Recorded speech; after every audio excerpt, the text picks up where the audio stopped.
5월은 가정의 달입니다. 지난 주일은 어버이날이었고요.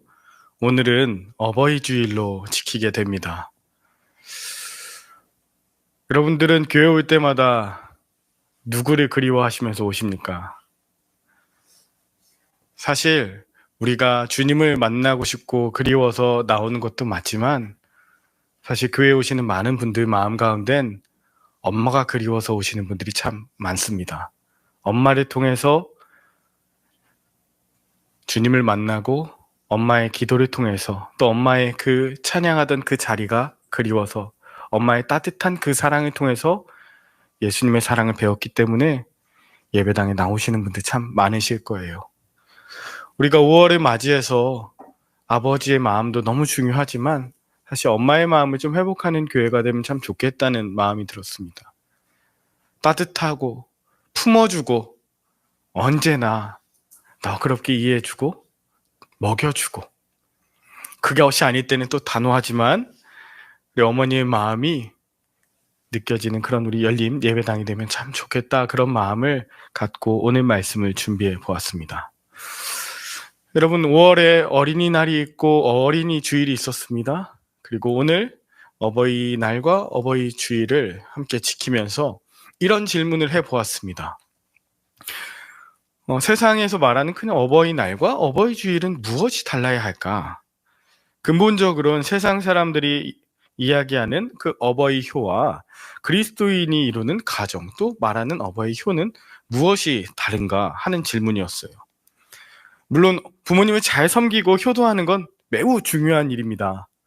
성경에 나오는 많은 사람들이 부모님을 참 공경했고요. 그리고 정말 많은 사람들이 부모님을 따라서 순종하는 모습으로 은혜를 받고 또 축복을 받았습니다. 그런데 5월마다 개 교회에서 그저 전통적인 규범으로서의 그 부모를 향한 효 혹은 장유유서, 부자유친, 부부유별, 심지어 부모 공경까지 이런 어떻게 보면 유교적인 사상을 계속 강조하다 보면 교회가 일반적인 유교적 가정 만들기를 계속 반복하는 건 아닐까라는 생각이 들었습니다. 게다가 우리 30, 40대 좀 저같이 젊은 우리 자녀들은 평소에 밖에서도 부모한테 잘해라, 효도해라 하는데 교회까지 와서 유교적 가르침을 계속 반복되는 것 같이 들으면 이게 교회야? 아니면 여기가 서당이야? 라고 생각할 수도 있습니다. 저는 계속 고민했습니다. 어떤 것이 그리스도인의 가정일까? 무엇이 세상과 다른 차별점일까? 어떤 분들은 성경에서 말하는 것처럼 남성이 집안의 중심이고 주인인 가부장적인 형태가 성경적인 그리스도인의 가정이고 성경적인 형태의 가정이라고 이야기합니다. 어떤 분들은 에이 목사님 시대가 어느 때인데요. 아내 말을 잘 듣고 엄마가 가정의 살림을 잘해야 집이 평안합니다. 여성이 중심이죠. 그리스도인이 중심인 가정은 누가 중심이어야 합니까? 네, 주님이 중심 되어 주셔야 되죠. 그 가운데 정말 말씀이 있는 그 그리스도인의 가정 만들기 위해서 우리가 함께 오늘 말씀을 보면 좋겠는데 오늘 읽으신 에베소서 6장 1절에서 4절까지 말씀은 5월의 가정의 주일에 가장 많이 등장하는 본문입니다. 저는 오늘 이 본문을 통해서 그리스도를 중심으로 모시는 그 그리스도인의 가정 또 그런 부모의 모습은 어떠한지 우리 열림교회는 어떠한 가정 같은 교회를 이루면 좋을지 함께 나눠보도록 하겠습니다. 첫 번째 생각해 본 것은 하나님 말씀에 순종하는 부모로서의 가정입니다. 먼저 본문 1절에 보니까 자녀들아 주 안에서 너희 부모에게 순종하라 이것이 옳으니라 라고 말합니다. 자녀들아 주 안에서 너희 부모에게 순종하라 이것이 옳으니라. 여러분 이 말씀은 누구에게 하시는 말씀일까요? 누구에게 들려줘야 하는 말씀일까요? 자녀들아라고 하는 단어 때문에 나이가 어린 아이들을 향해서 부모 말씀 잘 들어라고 마치 어른 혹은 부모가 자녀들한테 하는 말 같이 들릴 수 있습니다. 그리고 이 말씀을 통해서 지금까지는 계속 자녀들에게 봐봐 성경에서 부모에게 순종하라 그랬어. 그러니 너희 아이들은 우리 부모의 말에 순종해야 돼. 이게 하나님의 뜻이야 라고 강조해 왔죠. 그런데 성경에는 일반적으로 이 자녀들이라고 할 때 두 가지 단어가 나옵니다. 하나는 오늘 본문에 나오는 테크나 혹은 원형은 테크논이고 하나는 파이디아라고 하는 원형 파이디온입니다. 이 테크나하고 파이디온하고 테크논, 파이디온은 서로 다릅니다. 일반적으로 나이가 어린 아이를 쓸 때는 파이디온, 아이들이 쓸 때는 파이디온이라는 단어를 쓰는데 오늘 본문에 나오는 테크논이라고 하는 단어는 그저 부모를 둔 자녀들을 말할 때 테크논 이 단어를 씁니다. 그러니까 이 자녀들아라고 할 때는 부모를 둔 자식들, 장성한 자식들, 일반적인 계보를 따르는 모든 후손들을 말할 때 믿음의 후손들아라고 할 때 이 단어를 쓰는 거예요. 어린 아이들아라가 아니라 지금 이 본문을 읽는 사람들은 장성한 성인들입니다. 에베소 교회의 어른들입니다. 그 어른들에게 말하는 겁니다. 믿음의 자녀된 여러분, 주 안에서 너희 부모에게 순종하십시오. 이것이 옳으니라 라고 말하는 것입니다. 주 안에서는 알겠는데 너희 부모에게 순종하라. 순종하라는 단어는 휘파쿠오라고 하는데요. 이 휘파쿠오는 뭐냐면 말씀을 듣는 행위를 말합니다. 말씀을 듣는 행위입니다. 그래서 유진 피터슨이 쓴 메시지 성경에는 이 부분을 자녀 여러분, 여러분의 부모가 여러분에게 이르는 대로 하십시오 라고 하면서 부모님께서 나에게 하나님의 말씀을 하실 때 하나님께서 하시는 것처럼 들으십시오 라고 하는 단어입니다. 다시요. 오늘 본문은요. 믿음의 자녀된 여러분, 여러분의 부모님께서 하나님의 말씀을 전하실 때 하나님이 말씀하시는 것처럼 들으십시오 라고 하는 본문 1절의 내용인 것입니다. 이 휘파쿠오라고 하는 말씀을 들을 때 생기는 이 행위, 이 태도는요. 마태복음 8장 27절에서 예수님께서 풍랑이 있는 바다에게 잠잠하라고 말씀하셨을 때 그가 누구이기에 바람과 바다가 그의 말을 듣고 순종하는가 할 때 그때 휘파쿠오가 쓰였습니다. 잠잠하도록 주의 말씀을 듣고 반응하는 행위, 그것이 휘파쿠오, 순종입니다. 마가복음 1장 27절에서도 예수님께서 잠잠하고 그 사람에게 나오라 하시니 귀신이 나오는 것을 보고 이 장면을 순종해야 했다. 휘파쿠오라고 했습니다. 잠잠하지 못하고 자연 그대로의 상태에서는 자연 그대로의 상태, 이 막 흔들리고 엄청난 이런 상황에서 부모님의 말씀 가운데 하나님의 음성을 듣는 행위, 그것을 우리에게 요청하고 있는 것이죠. 저도 이제 때로 인간적으로 어려운 상황에 처하거나 고난을 당할 때 이제 부모님께 여쭙니다. 어떻게 해야 될까요? 이런저런 이야기를 하면 부모님이 저에게 하시는 말씀이 있습니다. 말씀 보고 기도해라. 말씀 보고 기도하라는 거 모르는 사람이 어디 있습니까? 아마 여러분들도 자녀분들이 아빠, 엄마, 나 이런 일이 있는데 어떻게 해야 될까요? 그러면 말씀하실 거예요. 기도해. 말씀 봐 라고 하실 거예요. 근데 그런 말은 때로 아무런 도움이 안 되는 것 같고 또 답이 없어서 저런 말씀을 하시는 것처럼 착각되기도 합니다. 잘 모르시니까 그냥 잘 모르겠다고 하시면 될 것 같은데 맨날 기도하라고 말씀하시지 목사님이, 이런 얘기처럼 들렸습니다.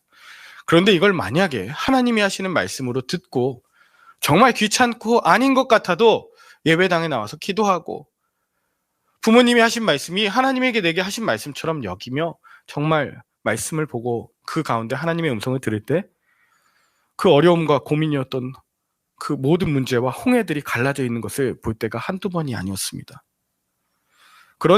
이런 체험들이 있을 때 부모님이 기도해라, 말씀 가운데 살아야 된다라고 하는 것이 인간적인 부모님이 하시는 말씀이 아니라 하나님이 나를 향한 뜻인 것을 확신할 수 있게 되죠.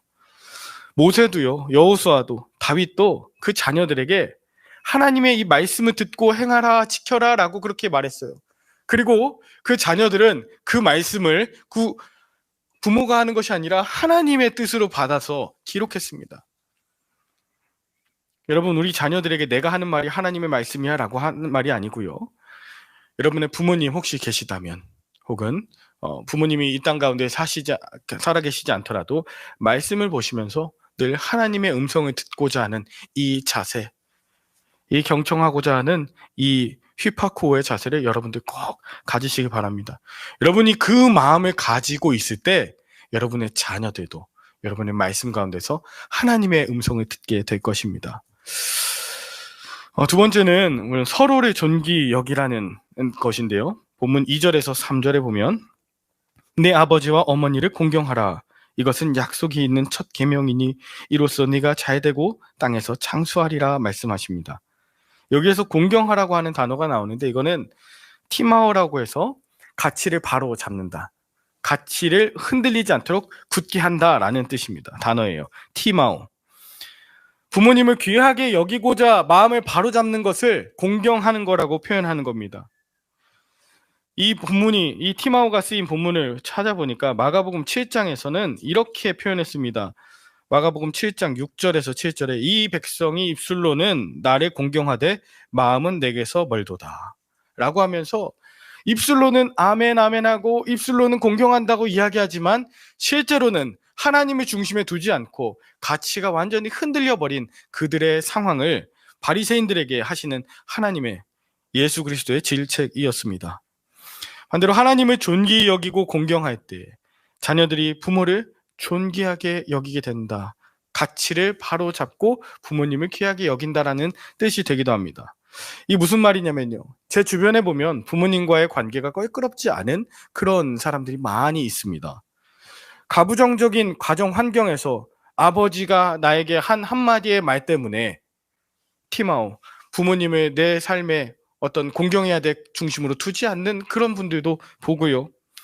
방임받아서, 학대받아서, 억압받아서 그 어려서 생긴 상처 때문에 시간이 지나고도 성인이 돼서도 해결되지 않는 그런 껄끄러움 때문에 부모님은 여전히 내 삶에 저 멀리 마치 마음속으로 고려장을 치르는 듯한 그런 분들도 보게 됩니다.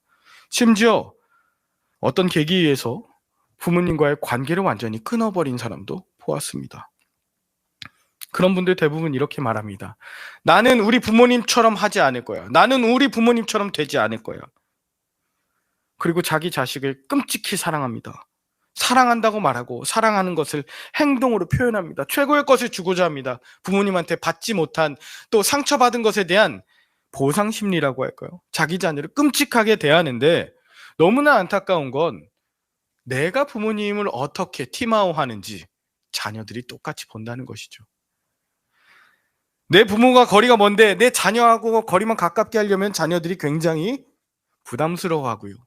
내가 부모님을 어떻게 평상시에 생각하는지 자녀들이 보고 배웁니다. 맞죠? 그러나 부모님을 귀하게 여기고 마음을 그 가치를 바로잡아서 최선을 다하면서 산다면 그런 우리의 마음과 행동을 보면서 우리 자녀들이 정말 아름다운 티마오의 가정을 만들 수 있게 되는 줄 믿습니다. 저는 이번에 우리 배경자 권사님 장례를 집례하면서 우리 지금 유족들이 와 계시지만 참 권사님이 정말 사랑해 주셨구나. 그리고 자녀들이 정말 어머니를 사랑했구나라는 걸 정말 잘 알 수 있어요. 끌어안고 어머니 사랑해요. 어머니 사랑해요. 마지막 가는 그 길까지 그것을 보면서 제가 또 한 가지 느낀 것이 있습니다. 그곳에 있는 수많은 우리 자녀들, 손주들도 부모님을 그렇게 사랑하겠구나. 엄마를 사랑하는 그 아비, 어미의 모습을 보면서 자기의 부모를 그렇게 똑같이 배워 사랑하겠구나라는 것을요. 여러분 방금 이 공경이라고 하는 티마오라고 하는 단어를 좀 살펴보았는데요. 여러분 이 티마오를 제가 묵상할 때 드는 한 인물이 있습니다. 신약 성경의 마가라고 하는 사람입니다. 여러분 마가에 대해서 좀 잘 아십니까? 마가. 신약 성경 마가복음의 저자이죠. 그리고 성경을 기록한 한 40명 중에 한 사람. 성경 자기 이름으로 기록된 마가라고 하는 사람입니다. 근데 이 마가는요, 모세나 여호수아처럼 훌륭한 어떤 민족의 지도자가 아니었죠. 이사야나 에레미야처럼 대단한 예언자도 아니었고요. 베드로나 마태처럼 예수님과 함께한 제자도 아니었습니다. 바울처럼 주님의 목적하심을 위해서 특별히 준비된 석학도 아니었습니다. 오히려 마가는요, 젊은 시절에 바울과 바나바와 함께 1차 전도 여행을 갔다가 거기서 그저 무책임하게 도중 하차해버린 그런 한 사람이었습니다. 수행원으로서의 역할을 제대로 감당하지 못하고 그가 돌아왔어요. 그럼에도 불구하고 그가 어떻게 마가복음을 기록하게 되고 또 우리에게는 바울의 동역자이자 베드로의 아들로 칭함을 받을 수 있었을까? 이 마가라고 하는 사람을 좀 기억할 때 이 부모의 삶을 좀 봐야 됩니다. 저는요, 이 마가의 어미가 누군가 보니까 사도행전 12장 12절에 나옵니다. 마가의 어미는 마리아라고 하는 여인입니다. 마리아가 참 많죠. 12장에 보면요, 헤롯 아그리빠가 요한의 형제 야고보를 칼로 죽이고 베드로도 잡아서 죽이려고 할 때였습니다.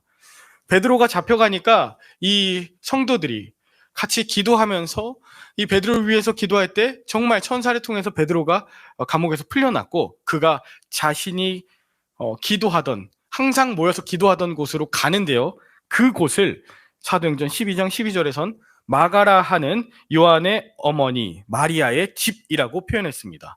다시요, 마가라 하는, 마가 요한입니다. 마가라 하는 요한의 어머니 마리아의 집. 보통은 아버지하고 자녀 이름을 쓰던가 아니면 자녀 이름을 쓰는데 지금 자녀와 마리아라고 하는 어미의 이름을 같이 썼습니다. 이건 통상적으로 어려서 아버지가 없는 과부된 여인과 아들의 관계를 말합니다. 마가는요, 현재 아버지가 없는 상태입니다. 마리아는 남편이 없는 상태, 외아들이고요, 과부인 상태에서 자신의 집을 교회로서 함께 기도할 수 있는 곳으로 오픈했던 것입니다. 여러분, 우리가 흔히 말하는 이곳이 바로 마가의 다락방입니다. 마가의 다락방. 근데 마리아의 집이라는 거 하는 건 우리는 잘 기억 못하죠. 자, 이 마리아의 집, 마가의 집, 이곳은요, 참 성경에서 굉장히 중요합니다. 왜냐하면 보십시오, 남편이 없는 과부가 자신의 집을 공개해서 그곳에 헤롯 아그리빠는 굉장히 많은 사람들이 다 잡아다 죽이는 그런 상황인데 그곳에 그리스도인들을 모아서 예배하고 기도했다. 이건 엄청난 믿음 아닙니까? 다 잡혀가고 이 모든 것이 다 빼앗기고 있는 그 상황에 자신의 집을 자기가 헌신하는 마음으로 내어놓은 이 여인. 여러분, 부자가요, 가진 것이 많지만 상대적으로 지킬 것도 많은 사람을 부자라고 합니다. 아무것도 없는 사람은요, 그냥 뭐 그게 그렇지라고 할 수 있지만 지금 이 마리아, 이 마가의 어머니는요, 지킬 것이 참 많은 사람 아닙니까? 실제로 이 마리아의 집을 지도로 찾아보니까 그 예루살렘 그곳에 헤롯 성과 아주 멀지 않은 곳에, 그곳에 이 집이 있었단 말이에요. 굉장히 위험할 수도 있고 떨릴 수도 있다는 것이죠. 그런데 그가 자신의 집을 기도처소로 내놓았습니다. 그런데 이게 우연이 아니었어요. 예수님께서 십자가에 못 박히시기 전날 밤에 제자들과 함께 떡을 떼셨던 곳이 바로 이 집이었습니다. 그리고 세족식을 하셨던 곳도 이 곳이었고, 부활하신 주님께서 떨고 있던 제자들에게 찾아오셔서 당신을 보여주시고 만지게 해주시고 같이 생선 한 토막을 드셨던 그 곳이 바로 이 다락방입니다. 뿐만 아니라 예수님께서 승천하신 뒤에 120명이라고 하는 사람들이 모여서 함께 기도했을 때 성령을 받았던 곳, 그곳이 바로 이 집입니다. 그리고 그곳에서 예루살렘 초대교회가 시작되었죠. 이 집이 누구의 집이라고요? 마가의 어머니 마리아의 집이었습니다. 여러분, 이 정도라면 이 마리아가 자기 자식 마가를 위해서 얼마나 많이 기도했을까요? 정말 많이 눈물로 기도하지 않았을까요? 과부이잖아요. 게다가 외아들이었잖아요.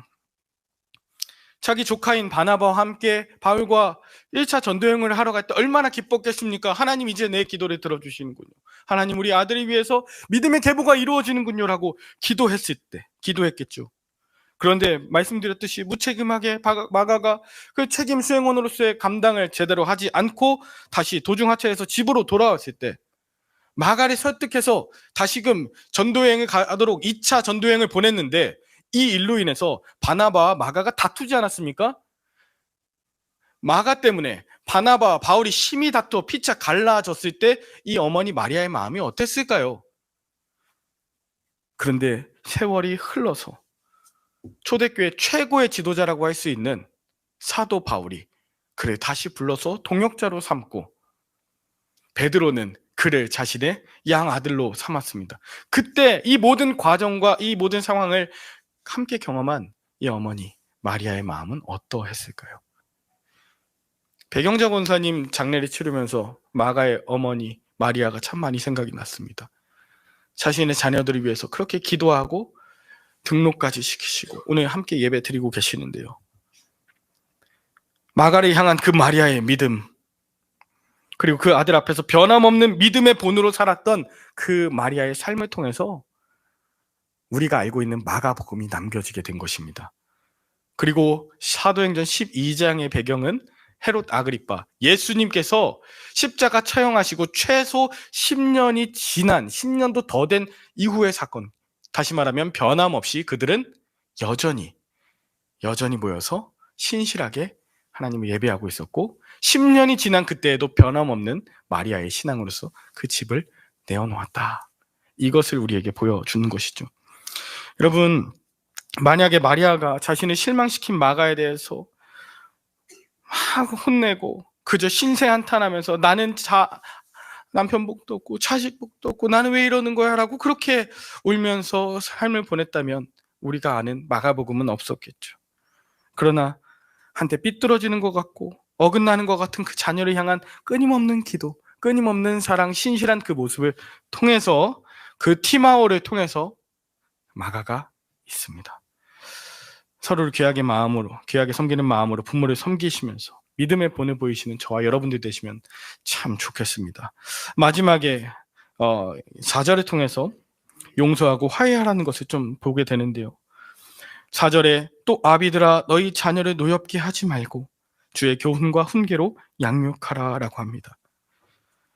또 아비들아 너희 자녀를 노엽게 하지 말라 할 때 자녀들은 부모에게 왜 분노할까요? 왜 노여워할까요? 여러분 한번 생각해 보십시오. 분노라고 하는 감정은 내 자존심을 뭉갰다, 내가 상처받았다, 다시 말하면 내가 위협을 당했고 나 아프기 싫어요 라고 하는 그런 저항에서 나오는 감정입니다. 그렇다면 자녀들이 아비들에게 분노함을 느낄 때는 언제일까요? 여러분 언제 부모님께 분노를 느끼셨습니까? 분노를 가지면 안 돼라고 하시는 아주 착하신 분들도 계시겠지만 왜 분노가 날 때 있었잖아요. 저는 특별히 다른 것보다 약속을 지키지 않을 때 좀 분노했습니다. 말씀하신 것을 지키지 않으실 때, 자기가 한 말에 대해서 책임을 지지 않을 때, 행동과 말이 전혀 다를 때, 아버지가 가정을 지키는 아버지의 모습이 아니라 가정을 파괴하는 듯한 폭력, 폭언 이런 거 하실 때 여러분들 분노하실 수 있죠. 아버지가 나를 사랑하고 아껴주시는 분인데 나한테 그렇게 하지 않을 때 너무 충격을 받겠죠. 분노하는 겁니다. 그런 의미에서 분노는 다 나쁜 것이 아니에요. 옳은 분노가 있습니다. 바른 것을 향한 또 신실함을 향한 그 분노는 우리에게 정말 필요합니다. 옳은 분노는 오히려 자신과 부모 더 나아가서 가정을 정말 깨우치게 하고 나라와 역사를 바꾸게 하는 그런 분노가 되기도 하거든요. 제가 다닌 한신대학교에는 류동훈 열사의 묘라고 하는 것이 있습니다.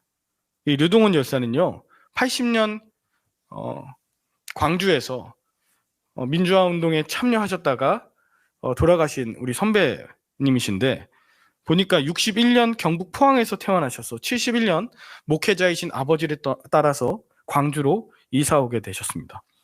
근데 당시에 유신 정권의 분위기가 너무나 삼엄해서 고등학교 1학년 때 이미 아버지와 함께 긴급조치 구호 위반했다고 아버지와 함께 그 유치장에 갇혀서 2박 3일 동안 아버지하고 아들을 같이 가둬놓고 아버지하고 아들을 금식시켜버렸습니다. 굉장히 삼엄한 때였죠. 그래도 불의 앞에서 분노할 줄 알았던 그 아버지를 보면서 이 류동훈 열사는 옳은 것에 대한 바른 가치관, 티마오를 잡고 그리고 분노할 줄 알았습니다. 그리고 1979년 한신대 신학과에 입학했는데요. 한 해가 지나서 1980년 5월 17일 신군부 쿠데타와 함께 5월 18일 계엄군의 진압이 시작되었습니다. 광주의 시민들은 저항했고요. 이 소식을 들은 류동훈 열사도 같이 광주로 내려갔습니다. 왜요? 아버지가 그렇게 분노했던 것에 대한 그 심장이 있었겠죠. 그래서 당장 내려갔습니다. 그런데 5월 20일 계엄군에게 붙잡혔다가 22일 풀려났습니다. 그런데 또 다시 갑니다. 5월 25일 친구 형의 죽음을 목격했기 때문이죠. 27일 도청으로 진입하였습니다. 그때 아버지가 말렸대요. 아버지가 유연창 목사님인데 이렇게 말씀하셨답니다. 이 녀석아, 가지 마라. 너 죽는다. 그랬더니 류동훈 여사 그러더랍니다. 아버지, 다른 집 새끼들은 정부 광주를 지키기 위해서 자기 목숨을 던지는데 아버지는 왜 자기 아들만 지키려고 합니까? 아버지답지 않아요. 아버지, 지난주의 설교와 오늘 태도가 왜 이렇게 다르신가요? 그렇게 소신이 변하면 안 됩니다. 아버지, 나는 이 병든 역사를 위해 갑니다. 이 말을 아들이 아버지 목사님께 던지고 분노하면서 길에 나갔다고 아버지가 그렇게 고백을 하시더랍니다. 지금 아버지에게 분명 분노했습니다. 그렇죠. 그런데 이 마음속에는 아마 어떤 바람이 있지 않았을까요? 아버지가 아마 동훈아, 민족을 위해 십자가를 지고 가라. 민주주의를 이루기 위해 힘껏 목청껏 외쳐라. 아버지는 네가 너무 자랑스럽다. 아빠도 못한 걸 네가 해내다니. 아버지도 너와 함께 할게. 이 마음, 이 한마디 듣고 싶지 않았을까요? 그러면 분노하지 않았겠죠. 그런데 여러분 한번 좀 생각해 봅시다. 일반적으로 자녀를 노엽게 하지 않게 하는 것도 참으로 힘든 일인데 주님의 말씀을 듣고 따른다고 하는 그리스도인으로서 말씀을 전한다고 하면서도 정의와 생명, 평화를 우리가 지키고 따르지 않는다면 자녀들이 무엇을 배울까요? 저는 매번 설교단 앞에 설 때마다 아이들한테 정말 부끄럽지 않은 아빠이자 목사가 되게 해달라고 기도하면서 올라옵니다. 그런 부모님들이 되게 해달라고, 그런 말씀을 따라 지키는 여러분들이 되시기를 정말 기도하면서 말씀을 준비합니다.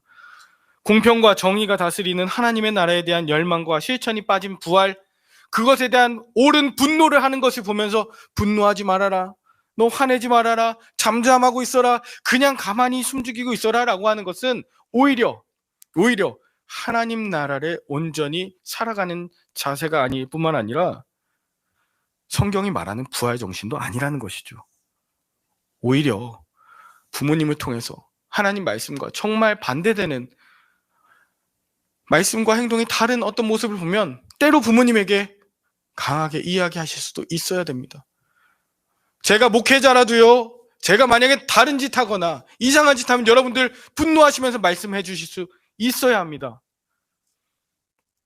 정말 잘 되자고 하나님께서 말씀을 주시는 것으로 받겠습니다. 정말 바로 된 가치를 받으려 살아가겠습니다. 내가 십자가를 지고 갈 때 여러분, 우리 자녀가 십자가를 지고 가지 않겠습니까?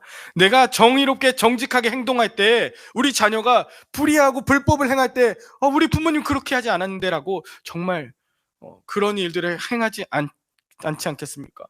우리가 하나님 앞에, 그 말씀 앞에 부끄럽지 않은 삶을 살아갈 때 우리 자녀들도 똑같이 그렇게 되지 않겠습니까? 우리 자녀들 앞에서 하나님 말씀으로 정말 약속하신 것 있다면 반드시 여러분 지켜주시고, 자녀들과 사소한 약속 한 거 있더라도 꼭 지켜주시길 부탁드립니다. 그것이 보이지 않는 하나님을 따르게 되는, 자녀들이 정말 순종하게 되는 비결인 줄 믿습니다. 말씀을 마무리합니다. 저는 오늘 바울이 권위적으로 우리 자녀들에게 복종을 권유한 것이 아니라는 이 말씀을 저는 오늘 받았어요. 나에게 하시는 말씀이구나. 내가 하나님 말씀을 잘 들어야 되겠구나. 내가 하나님 말씀을 가운데 중심으로 두고 정말 세상에 옳지 않은 것을 향해서 분노하고, 때로는 그 부모님과 깨어진 관계가 있다면 용서하고 화해하는 것이 너무 중요하구나라는 것을 정말 깨달았습니다. 또한 이런 하나님을 향한 믿음은 부모이자 믿음의 선배인 우리들이 앞으로 감당해야 되는 책임이구나라는 것도 깨닫게 해주었죠. 말씀을 살아내는 용기로 자녀들에게 모범을 보이는 그런 부모 여러분들, 그리고 비록 어리고 부족하지만 오늘 취임식을 앞두고 있는, 앞으로 수많은 말씀을 하고 가면서 단 한 구절이라도 정말 지켜내고자 마음을 다해서 몸부리치는 목사 되도록 여러분 기도해 주십시오. 저도 그런 여러분들의 가정에서 아름다운 생명과 정의와 평화의 열매가 넘쳐나도록 기도하겠습니다.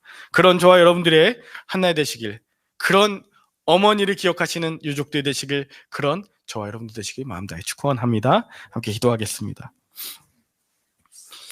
하나님 아버지, 우리에게 믿음의 가정을 세울 사명을 주셨사오니 우리의 자녀들에게 믿음의 본이 되게 하여 주옵소서.